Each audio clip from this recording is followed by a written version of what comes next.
السلام علیکم دوستو، آج کی کہانی میں ہم آپ لوگوں کو خوش آمدید کہتے ہیں۔ دوستو، میری آج کی یہ ویڈیو خاص ان بہن بھائیوں کے لیے ہے جن کی ابھی تک شادی نہیں ہوئی۔ آپ سے گزارش ہے کہ دل پر ہاتھ رکھ کر ویڈیو کو ملاحظہ فرمائیے۔ 3 مہینے ہونے والے تھے، الینا کو اپنے ہم جماعت زاہد کے ساتھ محبت ہو گئی۔ صبح دونوں اکٹھے یونیورسٹی جاتے اور اکٹھے ہی واپس آتے تھے۔ اس سے پہلے وہ اپنی یونیورسٹی کے گرل ہاسٹل میں رہتی تھی، مگر زاہد کی محبت میں گرفتار ہو کر وہ اس کے بغیر نکاح کی بیوی کا کردار ادا کر رہی تھی، جسے عام زبان میں گرل فرینڈ کہتے ہیں۔ الینا کے والدین نے بھی سوچا نہ ہوگا کہ جس بیٹی پر وہ بھروسہ کر رہے ہیں وہ انہی کی کمر میں ایک ایسے لڑکے کے لیے خنجر گھوم رہی ہے جس سے ملے 6 مہینے بھی نہیں ہوئے تھے۔ ابھی اس نے گھر سے بھاگنے کا بڑا فیصلہ کر لیا تھا۔ فیصلے سے اپنے بوائے فرینڈ کو آگاہ کیا، وہ خوشی سے چلایا، یہ ہوئی نا محبت۔ گھر سے بھاگنے کے لیے پچھلی رات کا وقت طے پایا گیا۔ رات کے تقریباً 2 بجے بھاگنے کا فیصلہ کیا گیا۔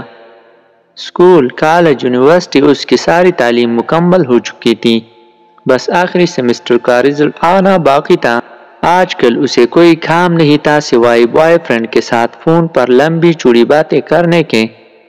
یونیورسٹی میں وہ کسی کو دل دے بیٹھی تھی، محبت کر بیٹھی تھی، روگ لگا بیٹھی تھی۔ پچھلے کچھ دنوں سے اس کا بوائے فرینڈ اسے گھر سے بھاگ کر شادی کرنے پر قائل کر رہا تھا، محبت کے واسطے لمبی چوڑی دلیلیں گڑ رہا تھا، اپیلیں کر رہا تھا۔ وہ بالکل پاگل ہو چکی تھی۔ ویسے بھی تو ماں باپ نے میری شادی کرنی ہی ہے، تب بھی تو مجھے گھر چھوڑنا ہی ہے۔ ویسے بھی اب میں میچور ہوں، اعلیٰ تعلیم یافتہ ہوں، عاقلہ بالغہ ہوں، اپنے فیصلے خود کر سکتی ہوں۔ ویسے بھی وہ لڑکا میری محبت ہے، والدین کو بتا بھی دو تو وہ میری شادی اس سے کبھی نہیں ہونے دیں گے، کیونکہ وہ تو میرے لیے میرے کزن کو پسند کرتے ہیں۔ اس نے گھر سے بھاگنے کا بڑا فیصلہ کر لیا تھا۔ فیصلے سے اپنے بوائے فرینڈ کو آگاہ کیا، وہ خوشی سے چلایا، یہ ہوئی نا محبت۔ گھر سے بھاگنے کے لیے پچھلی رات کا وقت طے پایا گیا۔ وہ چوری چھپے اپنے چند ضروری کپڑے اور چھوٹی موٹی چیزیں بیگ میں پیک کر کے مقررہ وقت کا بے چینی سے انتظار کرنے لگی۔ اس دوران بوائے فرینڈ کی کال آئی، کہنے لگا ماں نے کوئی زیور وغیرہ بھی بنوایا ہوگا، وہ بھی ہاتھ میں کر لو، مشکل وقت میں کام آئے گا۔ اچھا کچھ کرتی ہوں۔ اسے پتا تھا کہ ماں نے اس کے لیے سونے کے زیورات بنا رکھے ہیں۔ وہ ماں کے کمرے سے زیورات نکالنے کی ترکیب سوچنے لگی۔ وقت بہت کم تھا۔ وہ جیسے ہی ماں کے کمرے کی طرف بڑھی، ماں کمرے کا دروازہ کھول کر باہر آ گئی۔ ایک لمحے کے لیے وہ ماں کو سامنے دیکھ کر سکتے میں چلی گئی۔ میری شہزادی، اتنی رات گئی تم جاگتی پھرتی ہوں، اور یہ تیار ہو کر کہاں جا رہی ہوں؟ وہی تو بتانے آ رہی تھی، رات کو لیٹ فون آیا تھا، یونیورسٹی والوں نے ایمرجنسی کچھ کام سے بلایا ہے، میری کچھ دوست بھی جا رہی ہیں۔ آپ سو رہی تھی، آپ ڈسٹرب نہ ہو اس لیے آپ کو اس وقت نہیں بتایا۔ اس نے خود کو سنبھالتے ہوئے جھوٹ گھڑ دیا تھا۔ اچھا تم میرے کمرے میں ہی بیٹھو، میں تمہارے لیے کچھ بنا کر لاتی ہوں۔ ماں کچن میں چلی گئی۔ وہ ماں کے کمرے میں داخل ہوئی، بہت اچھا موقع مل گیا ہے، اس نے سوچتے ہوئے جلدی سے پیٹی کا دروازہ کھولا تو سب سے پہلے اس کی نظر اپنے لیے بنے لال رنگ کے بہت پیارے لہنگے پر پڑی، جو اس کی ماں نے خاص طور پر شادی والی دن کے لیے اس کی پسند سے بنوایا تھا۔ ماں اکثر کہتی رہتی تھی، جب میری بیٹی اسے پہن کر دلہن بنے گی، شہزادی لگے گی۔ شہزادی کو ایک سے بڑھ کر ایک اچھا سوٹ، بہترین بستر، ڈنر سیٹ، ٹی سیٹ اور نہ جانے کیا کیا سامنے آ رہا تھا۔ بہت سی قیمتی اور خوبصورت چیزیں تو ایسی تھی جو ماں نے چوری چوری بنا رکھی تھی، جن کا علم اسے آج ہو رہا تھا۔ چیزیں الٹ پلٹ کرتے کرتے آخر زیورات اس نے ڈھونڈ ہی نکالے، لیکن اس کا دل و دماغ چکرا کر رہ گیا تھا۔ زیورات اس سے اٹھائے نہیں جا رہے تھے۔ اس نے کمرے میں نظریں دوڑائی تو دیکھا فریج، مشینیں، برتن سب کچھ اسی کے لیے رکھا پڑا تھا۔ ایک ماں کے کمرے میں ایک دلہن کا مکمل سامان پڑا تھا۔ ضمیر نے اسے جھنجھوڑا، وہ سوچوں میں گم ہو گئی۔ ماں کی کوکھ سے جنم لینے تک ماں باپ نے میرے لیے کیا کچھ نہیں کیا۔ کھانا پینا، پڑھائی لکھائی، چھوٹی بڑی سب خواہشات، اپنا خون پسینہ ایک ایک کر کے سب ادھورا پورا کیا۔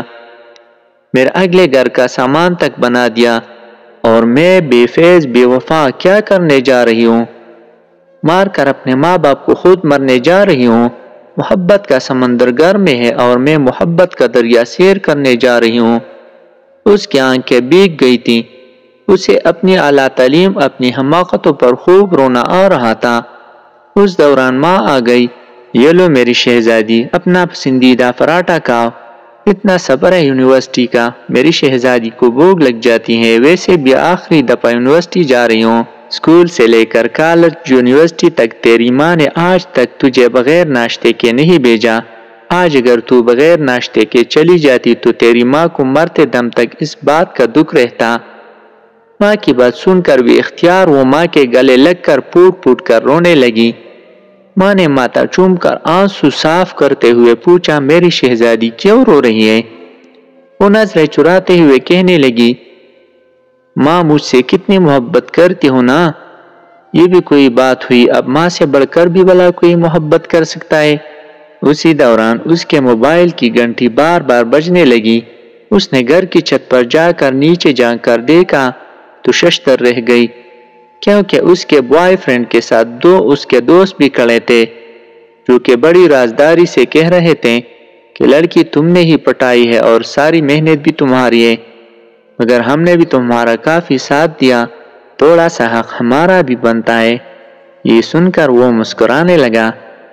اس کا گھر بسانے کا ارادہ نہیں تھا، بلکہ میری عزت تار تار کرنے کا ارادہ تھا۔ اچانک دوبارہ اس کی کال آئی تو میں نے کال ریسیو کی اور پوچھا کہ کہاں پر ہوں؟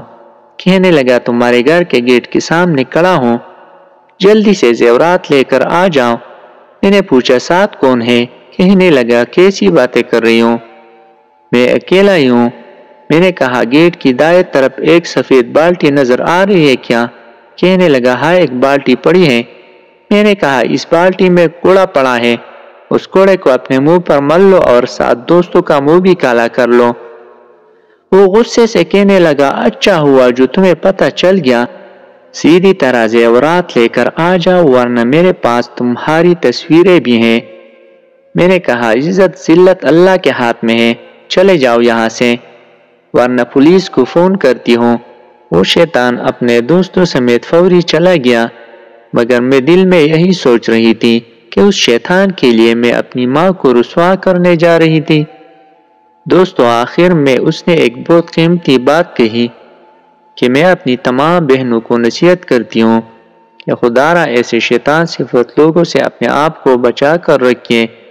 میں یہ نصیحت کروں گی کہ تمہارا دلہن والا لہنگا، تمہاری دلہے والی شیروانی تمہارے گھر میں ہی پڑی ہے، اسے منہ کالا کر کے کورٹ کچہریوں میں پہننے کی بجائے اپنے ماں باپ کے گھر سے ہی پہنا کرو، کیونکہ تم پر ان کا حق ہے جو بالکل برحق ہے۔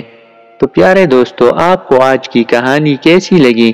امید ہے کہ ویڈیو اچھی لگی ہوگی۔ اچھی لگی ہو تو چینل کو سبسکرائب کریں۔